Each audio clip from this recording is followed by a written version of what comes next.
வணக்கம். தோசைக்கல் பணியாரக்கல் எப்படி பழக்கிறதுன்னு பார்க்கலாம். பாத்திரம் வாங்கிட்டு வந்ததும் தண்ணியில் ஒரு 3 நாள் ஊற வச்சு வெயிலில் காய வச்சு எடுத்து வச்சுக்கணும். அப்போ தான் உடையாமையும் இருக்கும். அதுக்கப்புறம் இந்த மாதிரி பழக்கிக்கலாம். முதல்ல தேங்காய் எண்ணெய் சேர்த்து ஊற வைக்கணும். தேங்காய்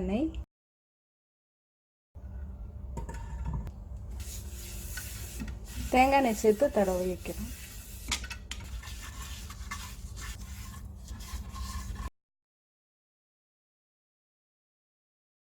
இந்த மாதிரி ஒரு 2-3 நாளைக்கு தடவி வைக்கணும்.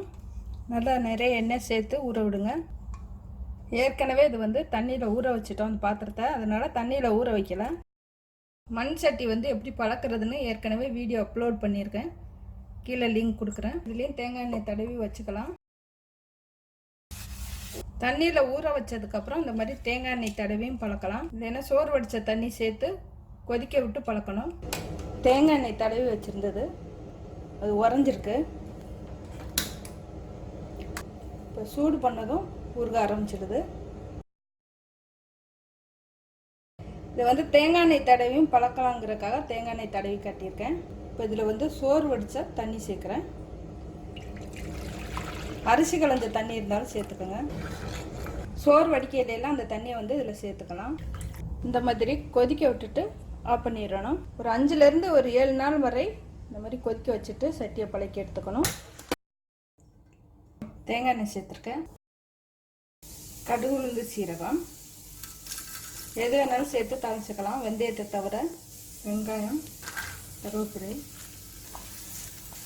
அடுப்பில் வச்சு இறக்குனதுக்கப்புறம் உடனே தண்ணியில் சேர்த்து கழுவிடக்கூடாது. அப்படியே எடுத்து அடுப்பு ஓரமாக கவுத்து வச்சிடணும். இல்லைன்னா வெடிச்சிடும் அந்த சூட்டில். இந்த வெங்காயம் நல்லா வதங்கிடுச்சு. எடுத்துட்டு பாத்திரத்தை தொடச்சி எடுத்துக்கிறேன். அதே மாதிரி இதுலேயும் எண்ணெய் சேர்த்துக்கிறேன். இப்போ ஒரு முட்டை எடுத்துட்டு உடச்சி ஊற்றுறேன்.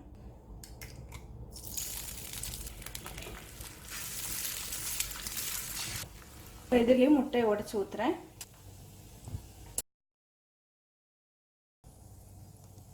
வெந்துடுச்சு. இது இப்போ எடுத்துடலாம். முதல்ல ஒரு 2 இது பிச்சுக்கிட்டு தான் வரும். அதுக்கப்புறம் தோசை செய்ய சரியாயிடும்.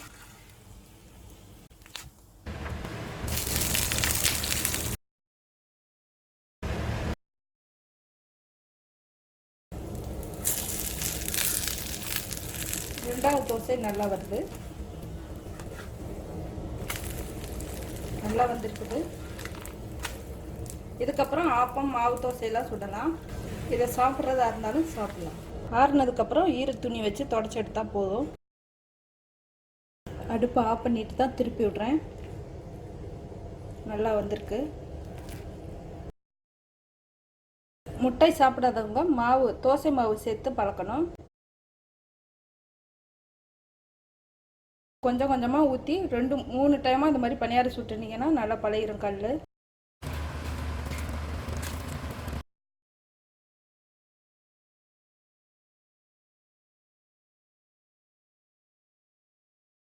இந்த மாதிரி கரண்டியால் எடுத்து விட்டுட்டு அதுக்கப்புறம் திருப்பி விடலாம்.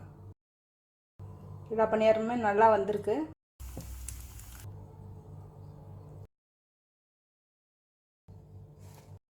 முதல்ல ஒரு முட்டையை உடச்சி ஊற்றி தோசை சுட்டுக்கிறேன்.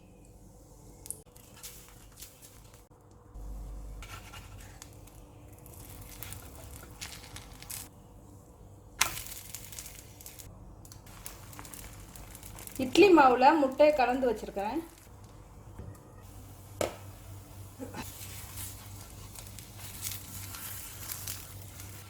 அழகா எடுக்க வருது. கீழே நல்லா வந்துருச்சு. திருப்பி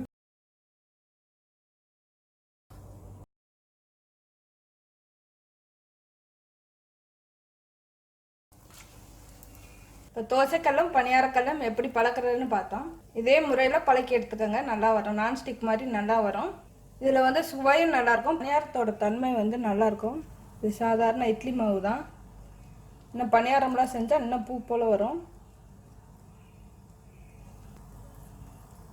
மண் பாத்திரத்தில் செய்கிற சமையலோட சுவையே தனி தான். இந்த தோசையெல்லாம் சாப்பிட்டுக்கலாம். கல் பழகுறதுக்காக மொத்தமாக சுட்டு எடுத்துருக்கேன். கல் பழகிடுச்சுன்னா நம்ம எப்போதும் போல் தோசை நைஸாக சுட்டு எடுத்துக்கலாம். நன்றி.